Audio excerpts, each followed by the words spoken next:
ಅರೆ, ಜ್ಯೋತಿ ಅಲ್ಲ ಇವಳು? ಇವಳೇ ಇಲ್ಲೇ ಒಬ್ಬೇ ಕೂತ್ಬಿಟ್ಟಿದ್ದಾಳೆ. ಅಲ್ಲ, ಇವತ್ತು ಕಾಲೇಜ್ನಾಗೂ ನನಗೆ ಭೇಟಿನೇ ಆಗಿಲ್ಲ. ಮಾತಾಡ್ಸಾನಿಲ್ಲ. ಜ್ಯೋತಿ? ಹಾಂ ಹಾಂ, ರಾಧಿಕಾ. ನೀನೇನಿಲ್ಲಿ? ಇದೇನು ಹೆಂಗೆ ಕೇಳಕತ್ತಿ? ನಾನೇನಿಲ್ಲಿ ಅಂದರೆ, ಅಲ್ಲ ನಾನು ನೀನು ಒಂದೇ ಕಾಲೇಜಲ್ಲನ? ಕಾಲೇಜ್ ಮುಗಿಸ್ಕೊಂಡು ಮತ್ತೆ ಬಸ್ ಸ್ಟಾಪಿಗೆ ಬರಬೇಕವ. ನಾನೇನು ಹಂಗೆ ಹಾರ್ಕೊಂಡು ಹೋಗ್ಲನ್ ಮತ್ತೆ? ಅಯ್ಯೋ ಹೌದಲ್ಲ, ನನ್ನ ತಲೆಗೆ ಇಷ್ಟು ಕಲಚ್ಲಿ. ನಾನು ಮರ್ತೋಗಿದ್ನೆ. ಹಂಗೆ ಏನೋ ಯೋಚನೆ ಮಾಡ್ಕೊತಿದ್ನಲ್ಲ, ಅದಕ್ಕೆ ಹಂಗೆ ಕೇಳಿದೆ. ಬಾ ಕೂತ್ಕ, ಇನ್ನೂ ಬಸ್ ಬಂದಿಲ್ಲ ನೋಡ. ಅದಿರಲಿ, ಏನವ ಸಮಾಚಾರ? ನಾನೊಂದು ವಿಷಯ ಕೇಳಿದ್ನೆ. ನಿನ್ನ ಮದುವೆ ಆಗತ್ತೈತಂತ ಕರೆನಾ? ಹೌದು. ನೋಡ್ಕೊಂಡು ಹೋಗ್ಯಾರ. ಅವ್ರಿಗೆ ಇಷ್ಟ ಆಗೈತಂತ. ಇನ್ನೊಂದು 2 ದಿನ ಬಿಟ್ಟು ಅವರು ಅವ್ವ ಅವ್ರ ಅಕ್ಕ ಇನ್ನೂ ಯಾರೋ ಬರ್ತಾರಂತ ನೋಡಕ್ಕೆ. ಅಲ್ಲೇ ಜ್ಯೋತಿ, ಇದೇನು ಹಿಂಗೆ ಹೇಳಕತ್ತಿ? ಅಲ್ಲ, ನೀನು ಪ್ರವೀಣ್ ಲವ್ ಮಾಡಕತ್ತಿದ್ದಿಲ್ಲ, ಮತ್ತೆ ನೋಡಿದ್ರೆ ಈಗ ಬೇರೆ ಮದುವೆ ಆಗಕತ್ತಲ್ಲ. ಈ ವಿಚಾರ ಪ್ರವೀಣಿಗೆ ಗೊತ್ತಾ? ನನಗೆ ಗೊತ್ತಿರಂಗ ನೀವಿಬ್ರೇನು ಬ್ರೇಕಪ್ ಮಾಡ್ಕೊಂಡಿಲ್ಲ. ಮತ್ತೆ ಏನಾಯ್ತು? ಹೌದೇ, ನಾನು ಯಾರ ಹತ್ರ ಹೇಳ್ಕೊಳ್ಳೇಳು? ನಾನು ಪ್ರವೀಣ್ ಜೊತೆ ಏನು ಬ್ರೇಕಪ್ ಮಾಡ್ಕೊಂಡಿಲ್ಲ. ಆದ್ರೆ ಈ ವಿಷಯನ ಪ್ರವೀಣ್ಗೂ ಗೊತ್ತಿಲ್ಲ. ನಾ ಅದಕ್ಕೆ ಮೊನ್ನೆಯಿಂದ ಅವನನ್ನು ಅವಾಯ್ಡ್ ಮಾಡಕತ್ತೀನಿ. ಆದರೆ ಏನು ಮಾಡಲಿ, ನಮ್ಮ ಅಪ್ಪ ಅವಾಗ ಮೋಸ ಮಾಡೋಕ್ಕೆ ನನಗೂ ಇಷ್ಟ ಇಲ್ಲ. ಏನು ಮಾಡಲೇಳು? ಅಲ್ಲೇ ಏನು ಮಾಡಲೇಳು ಅಂತೇಳಿ ಎಷ್ಟು ಸುಲಭವಾಗಿ ಹೇಳ್ಬಿಟ್ಟೆಲ್ಲ. ಅಲ್ಲ, ನೀ ಮಾಡ್ತಿರೋದು ನಿನಗೆ ಸರಿ ಅನಿಸ್ತತೆ ನೋಡವ ನೀನು. ಅಲ್ಲ, ನೀನು ಪ್ರವೀಣ್ಗ ಮತ್ತೆ ಇವಾಗ ಅಲ್ಲ ಮದುವೆ ಆಗೋಕ್ಕಿಂತ ಮುಂಚೆ ನೀನು ಇದೆಲ್ಲ ಯೋಚನೆ ಮಾಡಬೇಕಿತ್ತು. ನಾನು ಮದುವೆ ಅಂತೀನಿ ನೋಡು. ಪ್ರೀತಿ ಮಾಡೋಕ್ಕಿಂತ ಮುಂಚೆ ಇದೆಲ್ಲ ಯೋಚನೆ ಮಾಡಬೇಕಿತ್ತು ನೀನು. ನಮ್ಮ ಅವ್ವ ಒಪ್ಪಂಗಿಲ್ಲ, ನಮ್ಮ ಅಪ್ಪ ಒಪ್ಪಂಗಿಲ್ಲ ಅಂತೇಳಿ. ನೀನು ಲವ್ ಮಾಡಿ ಈಗ ಮದುವೆವರೆಗೂ ಬಂದಾಗ ಈಗ ಯೋಚನೆ ಮಾಡೋಕತ್ತೇಳಿ. ಮತ್ತು ಪ್ರವೀಣಿಗೆ ಏನು ಹೇಳ್ತಿ? ನನಗೂ ಏನು ಮಾಡ್ಬೇಕಂತೇಳಿ ತೋಚವಲ್ತ. ಪ್ರವೀಣಿಗೆ ಸಿಕ್ಕರೆ ಏನು ಹೇಳ್ಬೇಕಂತನೂ ಗೊತ್ತಾಗೋಲ್ತು. ಅದಾದರೆ ಏನು ಮಾಡ್ಬೇಕಂತನೂ ಗೊತ್ತಾಗೋಲ್ತು. ನಾನು ಹೇಳ್ತೀನಿ, ನೀವಿಬ್ಬರು ಓಡೋಗಿ ಮದುವೆ ಆಗ್ಬಿಡ್ರಿ. ತಾಯಿ ಎಂಥ ಐಡಿಯಾ ಕೊಡಕತ್ತೆ?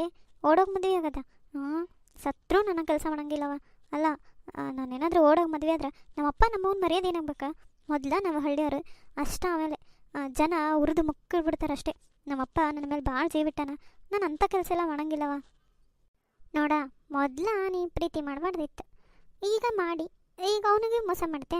ಪ್ರವೀಣ್ ನನಗೆ ಗೊತ್ತಿರೋ ಪ್ರಕಾರ ಭಾಳ ಒಳ್ಳೆ ಹುಡುಗ. ನೀನು ಅವನಿಗೆ ಮೋಸ ಮಾಡ್ತೀನಂದ್ರೆ ಮತ್ತೆ ನೋಡು, ಇವಾಗ ನಿಮ್ಮ ಅಪ್ಪ ಅಮ್ಮಗೂ ಮೋಸ ಆಗ್ಬಾರ್ದು, ಅವ್ರಿಗೂ ಮೋಸ ಆಗ್ಬಾರ್ದು ಅಂದ್ರೆ ಲೈಫ್ ಲಾಂಗ್ ನಿನ್ನ ಜೊತೆ ಇರೋದು ಯಾರು ಹೇಳು? ಪ್ರವೀಣ್. ನೀನು ಅವನಿಗೆ ಮೋಸ ಮಾಡ್ತಿದ್ರೆ ಒಳ್ಳೇದಂತ ನನಗನ್ಸ್ತತಿ. ಹಾಯ್, ಏನು ಅಕ್ಕ ತಂಗಿಯರು ಇಲ್ಲಿ ನಿಂತ್ಕೊಂಬಿಟ್ರಿ? ಅದಿರಲಿ ಜ್ಯೋತಿ, ನೀನೇನು ನಾನು ಅಷ್ಟೊಂದು ಅವಾಯ್ಡ್ ಮಾಡಕತ್ತಿ? 2-3 ದಿನದ ಕೈಗೆ ಸಿಗವಲ್ಲವ. ಕಾಲ್ ಮಾಡಿದ್ರೆ ಪಿಕ್ ಮಾಡಲ್ಲ, ಮೆಸೇಜ್ ಮಾಡಿದ್ರೆ ಅಷ್ಟ ಅಂತಿ. ಕಾಲೇಜಿಗೆ ಬಂದು ಇವತ್ತು ನನ್ನ ಕಣ್ಣಿಗೆ ಬಿದ್ದಿಲ್ಲ. ಯಾಕ? ಏನಾತ? ನೋಡು, ನೀನು ಬೇಕಂದ್ರೆ ಮೋಸ ಮಾಡು, ಆದರೆ ನಾನು ಪ್ರವೀಣ್ ಒಳ್ಳೆ ಬೆಸ್ಟ್ ಫ್ರೆಂಡು. ನಾನು ಅವನಿಗೆ ಎಲ್ಲ ವಿಚಾರನೂ ಹೇಳ್ತೀನಿ. ಪ್ರವೀಣ್, ನಿನ್ನ ಹತ್ರ ಒಂದು ವಿಷಯ ಹೇಳಬೇಕಿತ್ತು. ಹೇಳೋರದ ಏನು? ಅದು ಜ್ಯೋತಿಗೆ ಮದ್ವೆ ಫಿಕ್ಸ್ ಆಗೈತಿ. ಅವಳು ಮದ್ವೆ ಆಗಕತ್ತಾಳ ಬೇರೆ ಹುಡುಗನ ಜೊತೆ. ತಮಾಷೆ ಮಾಡಕತ್ತೇನ ರಾಧಾ? ಅಲ್ಲ, ಏನು ಮಾತಾಡಕತ್ತಿ?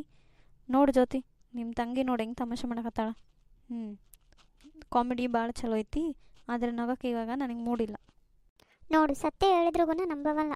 ಅಷ್ಟು ಪ್ರೀತಿ ಮಾಡ್ತಾನೆ ನೀನು, ಅಷ್ಟು ನಂಬೇನ. ನೀನು ಅವನಿಗೆ ಮೋಸ ಮಾಡ್ತಿ? ಸಾರಿ ಪ್ರವೀಣ್, ನಂಗೆ ನಿನ್ಗೆ ಮೋಸ ಮಾಡೋ ಯಾವ ಉದ್ದೇಶನೂ ಇರಲಿಲ್ಲ. ಅಂದ್ರೆ ನಾ ಏನು ಮಾಡಲಿ? ನಮ್ಮ ಮನೆಗೆ ನಮ್ಮವ್ವ ನಮ್ಮಪ್ಪ ಬೇರೆ ಗಂಡು ಹುಡುಕಿ ಮದುವೆ ಮಾಡ್ಸಕತ್ತಾರ. ನಾನು ಅವ್ರಿಗೆ ಇದನ್ನು ಹೇಳೋಕ್ಕೂ ಆಗಲ್ತು. ನಾನು ಏನು ಮಾಡ್ಬೇಕಂತನೂ ಗೊತ್ತಾಗಲ್ತು. ಸಾರಿ, ರಾಧಾ ಹೇಳಿದ್ದೆಲ್ಲ ಕರೆ ಐತಿ. ಏನು ಮಾತಾಡಕತ್ತಿ? ಬುದ್ಧಿ ಐತೆ ಇಲ್ಲ ತಲೆಗ? ಅಪ್ಪ ಅವ್ವ ಹೇಳಿದ್ರು, ತೋರಿಸಿದ್ರು, ಮದುವೆ ಆಗತ್ತೀನಿ. ಏನು ಆಟ ಆಡಕತ್ತಿ? ನಾವಿಬ್ಬರು 2 ವರ್ಷದಿಂದ ಲವ್ ಮಾಡಕತ್ತೀವಿ. ಈಗ ನೀನು ಸಡನ್ನಾಗಿ ಬಂದು ಹಿಂಗೆ ಹೇಳಕತ್ತಿಯಲ್ಲ. ಆಯಿತು, ನಾನೇ ನಿಮ್ಮ ಮನೆಗೆ ಬಂದು ನಿಮ್ಮ ಅಪ್ಪ ಅವ್ವ ಹತ್ರ ಮಾತಾಡ್ತೀನಿ. ನಮ್ಮಿಬ್ಬರು ಮದುವೆ ಆಗಕ್ಕೆ ಬೇಕು. ಹಂಗೆಲ್ಲ ಮಾಡಬೇಡ ಪ್ರವೀಣ್. ನೀ ಏನಾದರೂ ಬಂದು ಹೇಳಿದ್ರಂದ್ರೆ ನಮ್ಮಪ್ಪ ನಮ್ಮವ್ವ ಉರ್ಲ ಹಾಕೊಂತಾರೆ ಅಷ್ಟ. ಪ್ಲೀಸ್. ಹಂಗಂದ್ರೆ ಬಿಟ್ಬಿಡ್ಲಿ? 2 ವರ್ಷ ಪ್ರೀತಿ ಮಾಡಿದ್ದು ಮರ್ತೋಗ್ಬಿಡ್ಲಿ? ನೀನು ಮರ್ತೋಗ್ಬಿಡ್ತೀನಿ ನನ್ನ? ಹಂಗಾರೆ ನಿನಗೆ ನಾನು ಪ್ರೀತಿ ಮಾಡಿಲ್ಲ, ನೀನು ಬೇರೆಯವ್ರನ್ನ ಮದುವೆಯಾಗಿ ಚೆನ್ನಾಗಿರ್ತಿ? ಏನು ಮಾಡ್ಬೇಕು ಅನ್ಕೊಂಡೆ ಹಂಗಾರ? ಪ್ರವೀಣ್, ಅವಳಿಗೂ ನಿನ್ನೆಗ ಭಾಳ ಪ್ರೀತಿ ಐತಿ, ಆದರೆ ಅಪ್ಪ ಅಮ್ಮನ ಪ್ರೀತಿ ಮುಂದೆ ಕಟ್ಬಿದ್ದಾಳಷ್ಟೆ. ನಾನು ಅವಳನ್ನ ಒಪ್ಪಿಸ್ತೀನಿ. ಒಂದು ಕೆಲಸ ಮಾಡಿರಿ, ಇವತ್ತು ನೈಟೇ ನೀವಿಬ್ಬರು ಓಡೋಗಿ ಮದುವೆ ಆಗ್ಬಿಟ್ರಿ. ಮದುವೆ ಆದರೆ ಅಂದ್ರೆ ಯಾರೂ ತಪ್ಸೋಕ್ಕಾಗಲ್ಲ, ಯಾರು ನಿಮ್ಮನ್ನು ದೂರನೂ ಮಾಡಲ್ಲ. ಇದು ಐಡಿಯಾ ಭಾಳ ಚಲೋ ಐತೆ ನೋಡು. ಹಿಂಗೆ ಮಾಡೋಣ, ಏನಂತಿ? ಓಡೋಗಿ ಮದುವೆ ಆಗೋದ? ಅದು ನೀ ನನ್ನ ನಿಜವಾಗ್ಲೂ ಪ್ರೀತಿ ಮಾಡಿದ್ದೆ ಅಂದ್ರೆ ಇವತ್ತು ರಾತ್ರಿ ನಾನು ನಿನಗೋಸ್ಕರ ಕಾಯಕತ್ತಿರ್ತೀನಿ, ಬಸ್ ಸ್ಟ್ಯಾಂಡಿಗೆ ಬಾ ಅಷ್ಟೇ. ಏ ಜ್ಯೋತಿ, ನೀನು ಭಾಳ ಯೋಚನೆ ಮಾಡಬೇಡ. ಒಂದು ಸತಿ ಮದುವೆ ಆತಂದ್ರೆ ಆಯ್ತಾ, ನಿಮ್ಮ ಅಪ್ಪ ಅವನು ಒಪ್ಕೊಂತಾರ, ದಡಪ್ಪನೂ ಒಪ್ಕೊಂಡು ನಿಮ್ಮನ್ನು ಇದು ಮಾಡ್ತಾರ. ಏನು ಭಯ ಪಡಬೇಡ, ಹೋಗು, ನಿನ್ನ ಪ್ರೀತಿ ಉಳಿಸ್ಕೆ. ಹಂಗಂತ್ಯ? ಸರಿ ಆಯಿತು.